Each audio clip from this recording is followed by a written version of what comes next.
Hello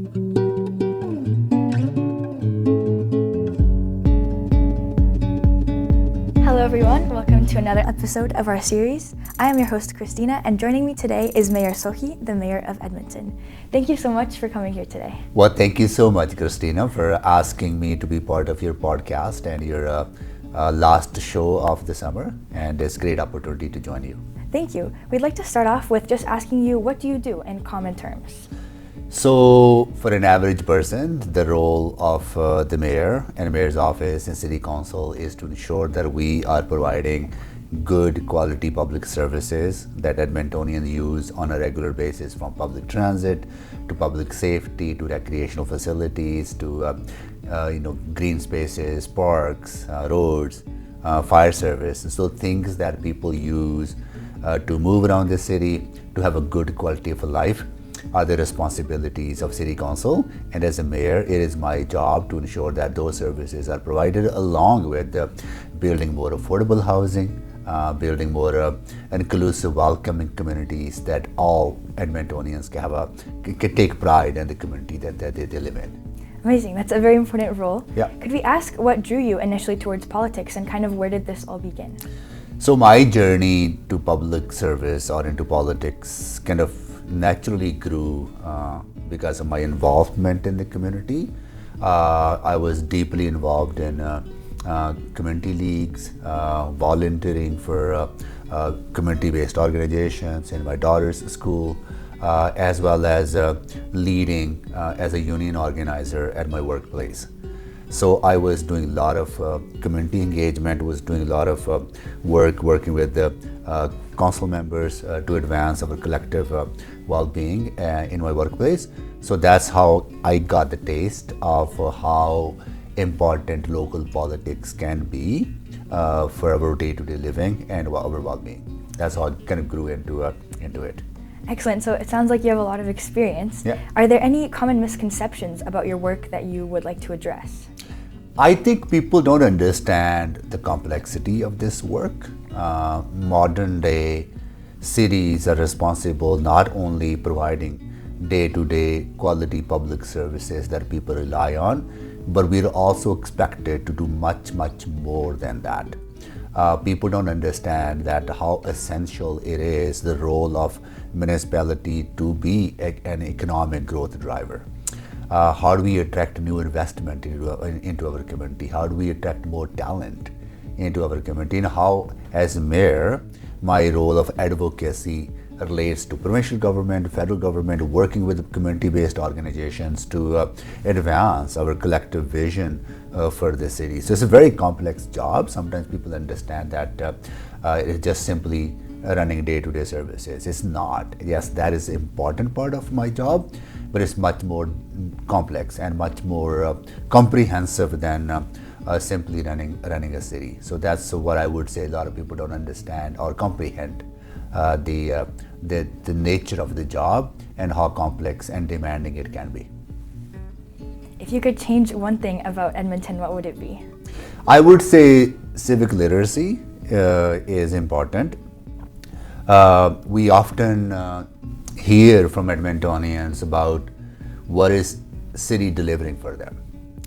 But often people don't understand that the city provides a lot of services. For example, we are responsible for providing close to 73 different services and programs that Edmontonians use. Not everyone uses those programs, but collectively they work together in a way that they help us build a better city, a city that embraces everyone. I think one thing that we can definitely do better is convey the interconnectedness of all these things and how all these things work together to benefit collectively for the entire city, not just individuals, but everyone. Even you may not be using a service, but that doesn't mean that service is not benefiting you. For example, take the issue of public transit.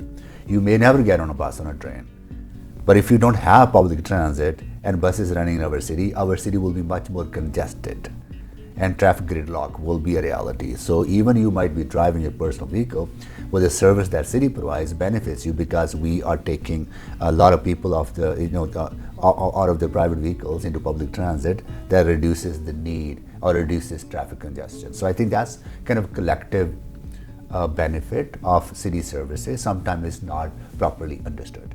Very well said. Thank you for sharing that. Yeah. A little bit more in the personal aspect, could you tell us what are 3 things that you cannot live without? Oh, what are 3 things I can't live without? I love reading, right? Obviously, I enjoy that. So, recreation. I work out. I gotta stay healthy. So that's something I try to build into my life. And obviously, staying connected to family and friends is an important part of my the way I grew up. The importance of family was always instilled in me, and the importance of continuing to nurture those relationships was absolutely essential. That's lovely. And you mentioned you enjoy recreation. Yeah. Could you tell us a little bit more about your hobbies or pastime activities? So I love going for long walks. In our river valley is a jewel. It is just a phenomenal asset that we have in our city that many urban centers don't have. We have the longest urban forest in our city, and I love it. I go for walks. I love playing soccer whenever I get a chance to do so. We have a group of friends. They play more often, but I join them whenever I can. So I think those are the 2 things I really enjoy. That's awesome. I think that's a sentiment shared by a lot of Edmontonians. Could you tell us a little bit about what values you hold close to you and how these show up in your work? For me, the values of fairness, justice, compassion, and caring for each other are the things that that drive my work.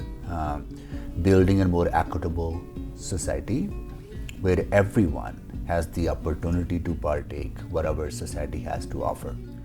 Unfortunately, we do live in a world where there are a lot of inequities, economic inequities, where people don't have access to good quality, middle class, well-paying jobs that will help people afford a mortgage or a rent, or give them the opportunity to invest in their kids. I think those opportunities don't exist for everyone. We also have a society that is based on a lot of misperceptions of each other.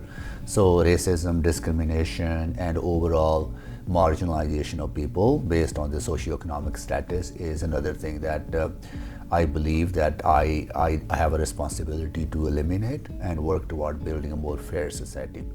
Not everyone has a place to call home, and having affordable place to call home is essential for people's personal well-being, but of a community's well-being as well. So those are the things that drive my work, the sense of fairness, sense of equity, and equal opportunities for everyone, regardless of how long they have lived here, regardless of what their socioeconomic status might be, their ethnicity might be, whatever differences exist in our society should not hold people back. So building the capacity of individuals and building the capacity of the community to create those opportunities for each and every one of us is something that I passionately believe in. Is there a moment or a story that really sticks with you, something that hits differently that you could share with us? I am inspired by young people. I go out into the community and I often experience things that I probably did not understand or experience when I was a young person. Today's young people really deeply understand the intersectionality and interconnectivity of various challenges that we have. And they're coming together in a way that they have a more holistic understanding where society needs to go. And I'll give you an example. I was at an event organized by young people from Rwandan community. People from that community has experienced trauma because of genocide, their experience. But they were talking about their experience in a way that they were trying to find commonality with other communities' experiences. And they were coming together with other community organizations. So they were building allyship, they were building common understanding and ground of people's shared experience, and then trying to figure out how we build a better city for everyone. I think that impresses me so much, that people understand, particularly young people understand, that we can find commonality, that we can find allyship in each other's experience, and we can be working together. And that's something that I am struck out. Like, this is something I experience each and every day when I'm out there, particularly connecting with young people. It's very well said and very inspiring. Is there a lesson that you've learned over the years that you could share with us? I would say one lesson I have learned is that when you are in public office, when you are out in the community trying to make your community a better place, it is important to be in the arena and not to be distracted by the criticism that you would face. Sometimes that criticism is very valid, and you need to embrace that, and you need to make sure that you're changing your policies, your programs to be reflective of the needs and or maybe changing needs of the society. But sometimes that criticism is just to hold you back, right? And I think that's why I always remind myself that as leaders, we have a responsibility to continue to work hard to advance a society that we envision that should be a community for everyone. So I think that is something, that a lesson I always remind myself, that you gotta do what you believe in, and you gotta work hard to achieve that vision. All right. What does change look like to you or mean to you? Well, for me, change is constant. Like, it's happening all the time, and we need to embrace change. People who are unable to embrace change are mostly stuck in their past or the way they do things. I have always believed that when you are open-minded, when you are working with diverse group of people, and your ability to embrace change make you do your job better. You become more embracing of new ideas, you become more innovative in looking at different things differently, and change is something that is always happening in our society, in our communities, in our personal lives as well, and we need to embrace that for the good. Thank you. And our final question, if you could tell one thing to the people of Edmonton, what would it be?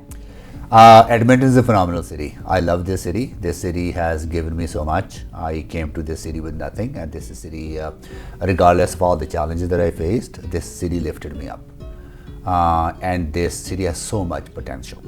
And sometimes we don't celebrate that potential. Sometimes we're humble people, we are a humble community, a humble city, but sometimes that humbleness gets our way. It's our biggest strength. It is our biggest strength, but sometimes it can get in our way too, right? So I think let's celebrate who we are. Let's celebrate a city that continues to grow, a city that continues to embrace people from all over the world, a city that continues to create opportunities for everyone. Yes, we need to do better when people are left behind and help them, but I believe in the potential of this city, and that's what I would like to remind people, that we are a world-class city.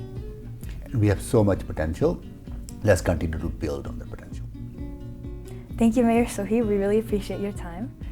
And thank you so much for watching our series. We are so grateful to Mayor Sohi and the City Council for their impact on our community.